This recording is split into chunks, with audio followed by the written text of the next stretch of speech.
দাদা এমন একজন যিনি 100 বছর আগে উনি যে গ্রামে থাকতেন সেই গ্রামে স্কুল করছিলেন। স্কুলে যারা 10-12 জন প্রতিষ্ঠাতা ছিলেন তার মধ্যে নুপুরের দাদা একজন।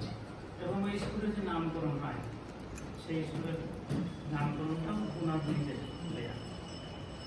এবং ওই সময় মাত্র একটা গ্রামে একেবারে অল্পপাড়া গ্রাম, সেখানে 3টা লাইব্রেরি ছিল। তার নুপুরের দাদার নামে তার যুব লাইব্রেরি নামে তার একটা লাইব্রেরি ছিল। যখন স্কুলে শুরু হলো তখন সেই স্কুলে কিছু বই লাগে, বইটা পাবে কোথায়?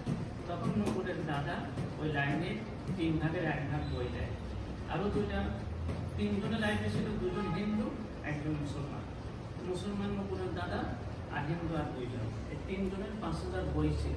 এই 5000 বইটাকে তারা 3 ভাগের 1 ভাগ স্কুলে দিল আর 2 ভাগ নিয়ে সম্মিলিতভাবে একটা লাইব্রেরি করে।